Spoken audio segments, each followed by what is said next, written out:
Hello, everybody, and happy 2025. Officially a new year. So that is exciting. Um, it's funny because I've seen a lot of posts on Facebook about how things like, oh, did anyone else feel that 2024 was the year of growth, the year of learning, the year of stuff like that? And absolutely, like I knew going into 2024, it was going to be a really good year.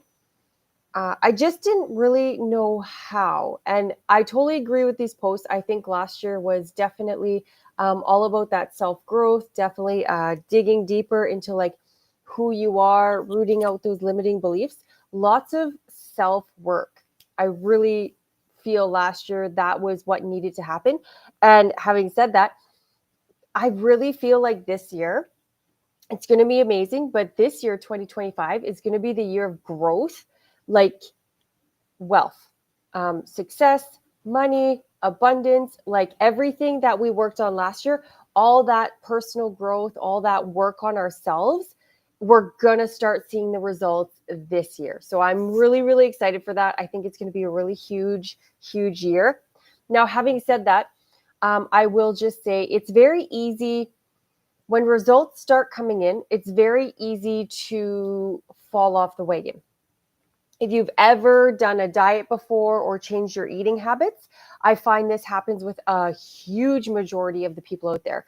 You watch what you eat, you're cutting out sweets, maybe you're lowering your carbs a little bit or something like that. And as soon as you start losing, you lose 10 pounds, you lose 20 pounds, you're feeling great. You're just like, really just, yes, this is working. And you're starting to reach that, yes, I'm on top and I'm doing so well. All of a sudden you go to a friend's house and you're like, I'm doing really well. I'm just going to eat a few chips. And you start, like casually falling off the wagon because you're feeling so good about yourself that all that hard work is paying off. And subconsciously, we think we don't need to continue with the hard work anymore. And so, of course, you start eating a few more carbs, you start eating those treats you haven't been eating. And then all of a sudden, you realize you're putting the weight back on. I think all of us do this. I know I've done it for sure. You're doing really well. You just grab a few extra treats because, you deserve it. You're doing so well, like all these things, which is why I say never use food as a reward. It just turns out really badly, right? Um,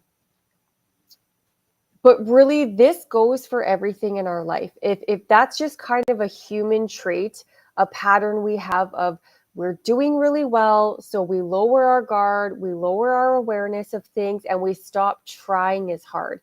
Not to say we have to be trying as hard, but it's just having that awareness. We don't want to slack in the awareness, in practicing those habits. Oh, I've lost my 20 pounds. Well, oh, it's whatever. I'm feeling lazy today. I won't work out today. Maybe I won't work out tomorrow. All of a sudden, you haven't worked out in 2 weeks, right? Just to keep up those habits. They got you where you wanted to go, so you don't want to release them, right? So I will definitely say, especially for those of you guys out there who haven't actually started on this train yet, or maybe you're kind of fumbling around, doing a few things, definitely keep it simple. One habit at a time until you really establish that habit. The biggest mistake a lot of us make, especially the beginning of the year, we have all these resolutions. FYI, I hate resolutions. I think they're very silly. The gym fills up for 2 to 3 weeks and then all of a sudden everyone stops going. Make a goal, work towards a goal. Like these resolutions, I don't know. I just find them odd. I've never really had them myself. I've never made resolutions really because I don't know. They seem weird to me. Just me though. So really, don't fall into that trap. Going to the gym hardcore, you buy your membership, you're going 5 days a week, you've cut out all the carbs, you've like thrown away everything in your fridge and cupboard, you're doing all keto or whatever, who knows what the latest fad thing is. This is not sustainable. You've just really upended your entire life. You don't know how to cook. The going to the gym 5 days a week when you never went to the gym for 2 years is not sustainable. It's like too much, too quickly. You're going to overload your brain and you're going to fall off all the wagons, all of them.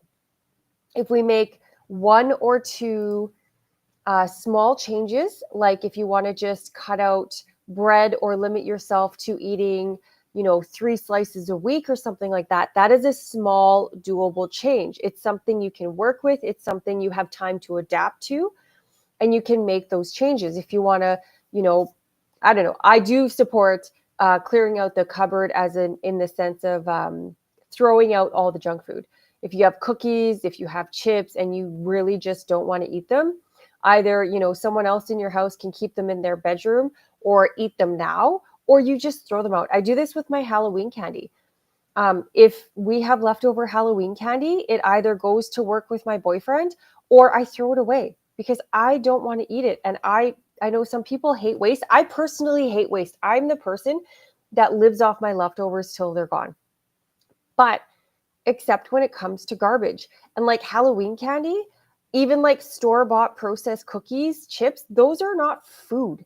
Those are treats, those are extras, but they're not food. So in my mind, I'm very opposed to wasting food, but that's not food. That's garbage I've wasted my money on that just, it tastes good, but I might as well be eating cardboard for, any nutrition it might give me, which cardboard actually might be healthier, but do you know what I mean? Like, don't be afraid to really do what you have to do. But again, one or two small things. This is how we make lifelong change. You don't want to have these fad diets. Again, that's why I hate diets. You make a lifestyle change. You do a fad diet, you upend everything. It's not sustainable. Then when you come off the diet, you gain all the weight back. You're right back where you started. Or for some people, you've gained even more. It's just not sustainable. Diets never work. Anything fad like this, like again, instead of, working yourself up with, I'm going to buy the membership, I'm going to go 1 or 2 times a week and just really make sure I'm going to commit to using that membership. And then I'm going to maybe in a couple of weeks, I'm going to commit to going that 3rd time a week.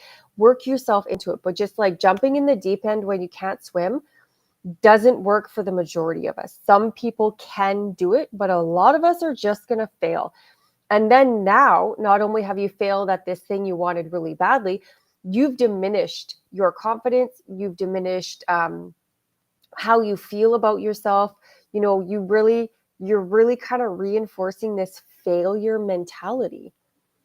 And you're setting yourself up for this onslaught of negativity. Like it's just, yeah, let's just avoid all of that. So I recommend for people who haven't started this journey yet of getting your stress, anxiety under control. If you haven't started, I love starting with that anxiety. I feel anxiety is the most debilitating. People get panic attacks. They think they're having heart attacks. Stress, yes, you can get ulcers. It can cause a lot of health issues, but stress is usually more manageable than anxiety. Anxiety, people literally don't leave their houses because of it. It's just this overwhelming fear. And I find it more debilitating than high stress. Stress, we get the muscle tension. Maybe you get some IBS, stuff like that, which don't get me wrong, IBS is not fun. Nobody wants that. But usually you're not ending up in the hospital thinking you're having a heart attack from stress. That is definitely the anxiety, the panic attacks. So I think getting that anxiety under control first is the best thing to do. Now, I'm just going to say the 3 best ways to get your anxiety under control. And I will say 3 instead of 2, because again, I like to just work on 1 or 2 things, but the 3rd one, it's just easy peasy. So first of all, the easy peasy one, deep breaths. It is really underrated what a good, solid, deep, relaxing breath can do for you. Like instantaneously after 1 breath, I know I always feel more relaxed. I always feel better. And when I talk to everyone who does this and does it purposefully, you can't just be like, I don't feel better. Like, right? Like, don't cheat it. Don't do this as being snotty or whatever, but actually take that deep breath. I always like to envision the warm, soothing, relaxing white light coming in, filling you up, cleansing you of all that negativity and worry, worry and you breathe out the black, negative, anxiety, stress, and you just get rid of it and you blow it away into the wind and it is gone. And just doing one of those deep cleansing breaths, like you should already feel better. And then you do that 3, maybe 4 times just to really relax yourself. And the best part, you do this however many times a day you need to. You're in your car, you're at work, you're at the grocery store. It doesn't matter. You can do one of these anywhere, literally anywhere. So this is kind of like not a habit you have to necessarily, it's just something you have to remember to do. That's it. So any of my stuff before, I love Post-it notes. If you have to put a little sticky on your, whether it's your laptop, your mirror, maybe it's the visor of your car or something, deep breath. Take a deep breath. And just to remind yourself, if you're feeling stressed, you're feeling anxiety, take that breath. It kind of give yourself that reset. Works like a charm. So the biggest thing, and I've done videos on this before for helping get rid of your anxiety, is if you cannot fix it, you cannot control it, then you have to accept it. If you can't fix it, don't worry about it. And literally, these are things out of your control. And again, I will reiterate, I've said this before, when we have high stress, high anxiety, a survival mechanism we use is control. That's one of the tools we use to literally survive with stress and anxiety. So we become control freaks. We start micromanaging.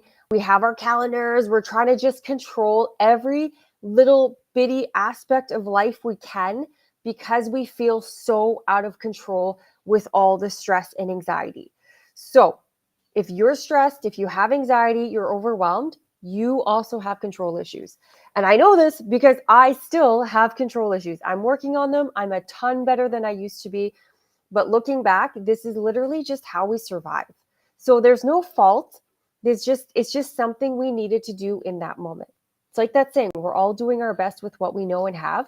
In that moment of living with stress and anxiety, when we're not working to get rid of it, what we know best is to try and control. That is our best. And that's also kind of why we get so crazy, because we're trying to micromanage everything, which is actually causing us more stress. It's a big old mess. We really make a big mess for ourselves, but we don't know any better in the moment. So the biggest first thing, if you cannot control it, you have to learn to just accept it. It is what it is. That's one of my favorite sayings now. Well, it is what it is, because what am I going to do? Nothing. So even if it's like, I used as an example quite a few times already, we had that hurricane that we had, I can't even remember when that was, sometime this summer, maybe it was June or something. I can't stop the hurricane from coming. It's happening. It's going to be what it's going to be. I can do all the things I can to prepare for it. I can do, everything else. What can I do to help this situation? I can make a list. I can do all of these things. But then at the end of the day, I cannot stop the hurricane. So it'll be what it'll be. And I will say, if you haven't seen my video on that, guys, I did all the preparations. I fixed the yard, brought things in, got extra water, extra food, yada, yada, did all the things I could to prepare. And then the hurricane hit in the middle of the night and the wind woke me up once. And then after that, I actually slept through the whole thing because I knew I literally couldn't do anything about it. So there was no point. Be awake? Be awake for what? What am I going to do? Nothing. Even if a window breaks, which they were all but the back doors were boarded up. So let's say that back door broke. What am I going to do? Come down during a hurricane with glass everywhere? No, I'm going to wait till it's over. The winds died down and I'm going to come clean up the mess later. So again, there's literally nothing for me to do. So I slept like a baby through pretty much the entire hurricane. It was amazing because I knew it'll be what it'll be. That's like how powerful this is. Once you can accept the things you cannot change, no matter what they are, the stress and anxiety goes, right? Like it really is a game changer. Similarly, like, I remember us being stuck in traffic, whatever. Oh, we're just getting a downpour. Hopefully my internet doesn't cut out. Starlink does not like downpours. But perfect. And we literally sat idling on a highway for over an hour, annoying. And you're like, oh my God, like how much gas do we have? Oh, well, good thing our truck is in good shape. Like, we're not going to overheat at all. And it was hot. Like we had the AC cranked. It was like 30 whatever degrees out. And it was a little bit kind of stressful. Like, I don't know what's happening here. Like if we're going to need to turn the vehicle off at some point, but then it's so hot, like the dogs can't be in the vehicle when it's that hot out. You don't want to get out of the vehicle because first of all, it's hot, the pavement's cooking. And what if the traffic starts moving? You got to get the dogs back in. So like we're just sitting there and then it's like, oh, but what am I going to do? There's literally nothing I can do about it. I can't make traffic move. If there's an accident, I can't clean it up. So what can we do? We can sit here with everybody else. And we put on some music, we had a podcast, and it was what it was. Now, did we look for maybe an exit coming up that maybe we can get off the highway for a while so we're not literally stuck idling on the road when we can finally inch up? Like maybe we do those sorts of things, but actually being stuck, it is what it is. We've got no place else to go. So you just got to accept it and deal with that, right? So yeah, like I said, this is the biggest thing that helped me in the beginning. This changed my life. My journey all started with this one thing. If I cannot control it, then I must accept it. I cannot worry about it because when you're worrying about something you cannot change, you are just throwing and wasting your energy, wasting all your time. And be real here, guys. Sitting there worrying, not being able to think properly is wasting your time because what do you get done when you're wrapped up in all of that anxiety? You can't get anything done. Or if you're doing it, you're half-assing it at best because you're so distracted with all that worry.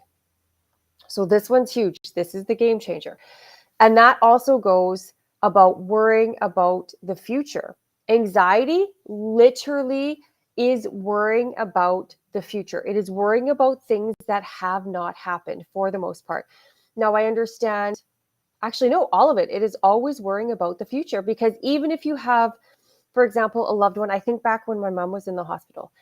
If you have a loved one having surgery, yes, that event is happening in that moment, and you're worried that they might not make it. You're worried about the result. The result hasn't happened yet, right? So even if you think, oh, well, I'm worried about they're sick right now and I'm worried about them, but you're worried that something bad might happen in that sickness. You're worried about the bad outcome. So it's still not that you're worried necessarily about that moment. Do you know what I mean? Because they're already sick. You're doing what you can. They're technically, they're sick, but they're fine, right? You're worried they'll get worse. You're worried about that next bad step that might happen that hasn't happened yet. So anxiety is simply worrying about something that hasn't happened. So the second part that you want to start practicing is being present. For me, this was a lot of self-talk. I do that. That really helps me, the self-talk, where I would think, okay, has this happened? Like, oh, let's just say, I mean, God forbid, my mom was having surgery and she had, could have died a couple of times and all of this stuff. And it's like, okay, well, God forbid, but like, what if she dies? Hold up, she's not dead yet. Let's stop thinking about her dying and let's start thinking about her getting better. Because I also believe in law of attraction. And if I start letting my mind whirl about she's going to die, she's going to die, she's going to die, feeding anxiety, then I'm actually attracting the want of her to die. I do believe in stuff like that. So if you think that's fooey, like fair enough, then we'll just stick with the you're wasting your time and energy. The other thing, and especially for situations like a current situation where you're having anxiety about an outcome of it, is think about all of that negativity you have in that anxiety, all that worry. And then if you try and talk to them and you're trying to comfort them, can you comfort them properly? If you're all jacked up in worry and fear and anxiety, they're going to see through it and your anxiety is going to be pushed onto them. And we all know mindset and what our thoughts are when we're sick and when we're in surgeries and hospitals really helps define the outcome. If we're negative, if we know we're not going to make it, like doctors and surgeons will tell you, having a positive outlook going into surgery helps your recovery from the surgery. It helps it go better. That is a fact. You can go ask doctors. I'm going to say the majority of surgeons say this. So why would you want to take your negativity, your anxiety, your fear and put that into them? No, no, no. We want to give them positive. You're going to make it. You're going to be fine. Like, we want to give them anything extra to worry about, right? So it's all about, just another reason of why we really want to get that anxiety under control, because we don't need to pass it on to other people. It's bad enough that we have it, right? But the majority of our anxieties are worrying about like silly things, like, your kid goes to school and you're worried like, oh my God, what if they get out of the playground and then the car hits them? Like, just these exaggerated things that are probably never going to happen. Oh, I'm out at dinner, like, oh my God, what if my house is on fire right now? Then someone's going to call the fire department. Like, you are not at home, you can't do anything about it. Like, and yes, when I had high anxiety, I literally had those thoughts sometimes. Oh my God, just randomly, what if my house is on fire right now? Why do we think these things? I have no idea, because anxiety is such a negative, fear-inducing thing, and negativity feeds itself. It wants more of it.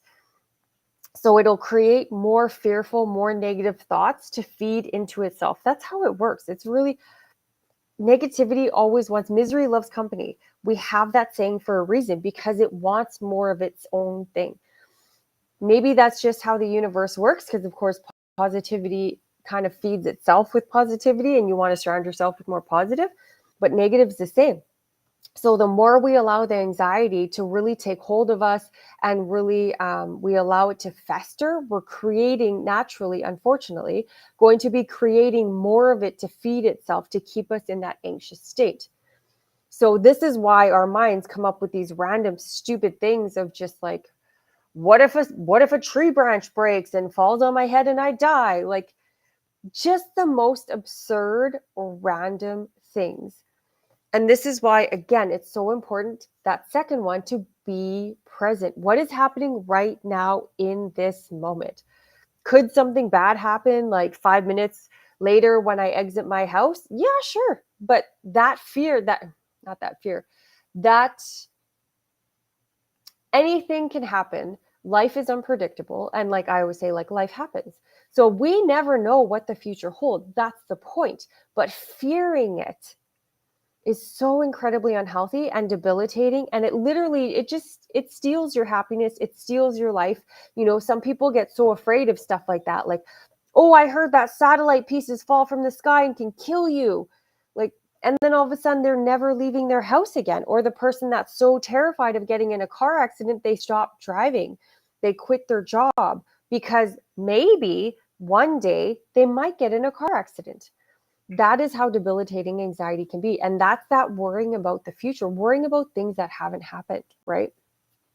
So I always like to use that deep breath, bring you back to now. And you really want to, like, I always close my eyes, take that deep breath, exhale all that black, disgusting negativity, the anxiety, just shoo it right away. You blow it down the block, whatever the wind takes it, it's gone. And then when you reopen your eyes, you want to, okay, what am I doing in this moment? Oh, I'm doing a live on my channel. Do I have anything to fear in this moment? Nope. In this moment, life is amazing. I'm giving advice, things that help me. I'm helping other people. Life is great. That's it. Period. Done. There's no other thinking about other things. I don't know what I have to do after I'm done this live. I am not done this live yet. I have my calendar. I'll check my calendar, but it doesn't matter what I have next, because in this moment, I'm doing this, and I'm going to focus only on this. I'm leaving everything else. So I hope that makes sense. That one is really tough to practice. Tough. In the beginning, it is very difficult to stay present, because naturally it's the hamster wheel. It keeps taking us and taking us and taking us. And by the way, that's also why you can't fall asleep at night. And that's also why you wake up in the middle of the night and don't get back to sleep. Once you learn to be present, get this under control, you will start sleeping better. Trust me, because I did it. So in the beginning, it's going to be really difficult to be present. I think I would get like maybe 3 seconds, take my breath, focus, okay, what am I doing? And all of a sudden, all the thoughts pop back in. So this one is really about practice, practice, practice, practice. And it doesn't matter how many times you have to bring yourself back to the present. Keep doing it. Eventually it does take. And again, I know because I did it. I was that anxiety riddled person that I was sitting there eating dinner, all of a sudden wondering if her house was burning down and her dogs were dying. Like, no reason to have these stupid random thoughts, but that's how deep I was in anxiety. And if I wasn't so stubborn, it might have debilitated me, but I was way too stubborn to let that happen. And I got to the point where now it's just like, whatever. I don't know. It'll be what it'll be. I don't know. Similarly, like this past fall, my mom was in the hospital. You know, she could have died multiple times. She was having heart issues. It'll be what it'll be. God forbid if she passes and that's what happens. I can't change that. And I just have to deal with that problem when and if it happens. Not now. I'm not thinking about it while she's alive. And yeah, she's perfectly alive. She's flying down this month to come visit. Like everything's good. Her life is back to normal. It's good, right? But not giving into that anxiety. Do not worry about a problem that hasn't happened. Only worry about something. If a problem happens, then you solve it. And that's, I'll add on to that. If you can solve the problem, so if you can't fix it, don't worry about it. But if you can fix it, then problem solve only. Because sitting there being like, oh my God, oh my God, oh my God, okay, my tire's flat, my tire's flat, my tire's flat. How do I fix that? Oh, my tire's flat, my tire's flat. Oh my God, I'm stuck out here in the middle of nowhere. I don't have any AMA. Oh my God, no, who can come call me? I don't know any token, blah, blah, blah. You're just feeding the problem. None of this is going to fix your tire. All the, can'ts, all the like, oh my God, they're not going to fix your tire. What can you do? Hey, I have a phone. I mean, worst case scenario, there's always people around, but I can change the tire myself. I have a phone. I can Google a tow truck company. I have a friend or relative I can text and or call. Like, what can I do to fix this situation? Instead of like, oh my God, I'm going to die out in the bush or, whatever it might be. And yeah, I have actually, I totally have had that. Minus 32, I'm driving home in the dark at night and I go into a valley and my tire blows. That was super fun. Literally, I mean, no one would have let me die because people are driving past, people are on that highway. It wasn't like a dead highway or anything. And I did have AMA, but if I was ever going to worry, that is the time where something bad could have happened. But no, you call the tow truck, you get a hold of somebody, like somebody knows, and you will solve this problem. Every problem has a solution. By definition, if it's a problem, it has a solution. So focus on the solutions only. And again, this is one of those where your mind is going to want to come back to the problem. It's going to want to feed that anxiety. And you're going to have to, like, I've literally done this, shake it out, be like, no, problem solving only, back to this. However many times you have to keep pulling yourself back, do that. Keep doing it. It will start to become more and more natural. And remember, the beginning of any new habit is the hardest. So don't do it for 2 days and be like, this is annoying and stupid. It doesn't work. It does, but it takes like 3 weeks to form a new habit. Depending how often you practice it, it can take longer because it's all about that consistency, right? So don't give up. You will get there. I promise you, because I've done it. So just really keep at it. Pull yourself back. And also, that's where we want to have a lot of grace with ourselves. It's like a toddler learning to walk. How many times they fall over, you don't yell at them for falling over because they don't know how to walk yet. You keep encouraging them. You'll get there. You'll get there. I know it's difficult in the end. Your little legs have never held you up before. Like, you can do this. Go, go, go. Same with us. When was the last time you didn't have anxiety? How many years has it been? For me, it was over a decade for sure. This is something basically new to us. We have to get back into it. We're breaking out of that, negative comfort zone we've put ourselves in. So have that grace with yourself, have patience, be kind to yourself. This is not something you'll get overnight, unfortunately. I wish it were. I've heard this from clients. Why can't you just Harry Potter me? I wish I could. But you just have to know there are other people who have made this journey. I've done it myself. And if I can do it, you can do it. So it can be done. You just have to keep reassuring yourself you can do this. But again, That beginning's always the toughest. So just keep doing it. Push through. All right. I hope that helps. I hope you make some great goals for this year. Definitely, I encourage a 6-month and a 12-month goal. Some people prefer monthly goals as well, whatever helps keep you motivated.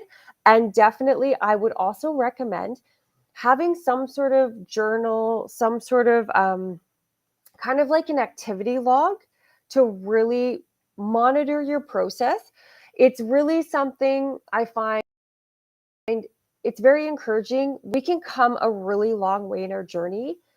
And because it's like losing a pound at a time, we don't necessarily notice we've lost, 5 pounds, even though we have, but then all of a sudden we notice we've lost 20 pounds.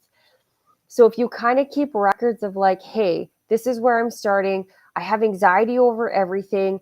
I can't drive my car without anxiety. I think about, I can't stop my thoughts, blah, blah, and just kind of journal, where I am today. And, a couple of days from now, this is the good things I did. I pulled myself out 5 times. I pulled myself back to the present. It was great. Track it all so you can go back and be like, this is working. I am getting somewhere. That's really important because it's easy, like a month or 2 months into the journey, other people notice a difference in you, but you're like, I don't know. Am I making progress? Because it's so slow that we can't always see it ourselves, right? So I do recommend having some sort of journal to track things, write down the positives every time I worry about this thing that I couldn't fix or change. Like write it down and you can go back and be like, all right, actually every day I'm doing more and more things. Like this is awesome.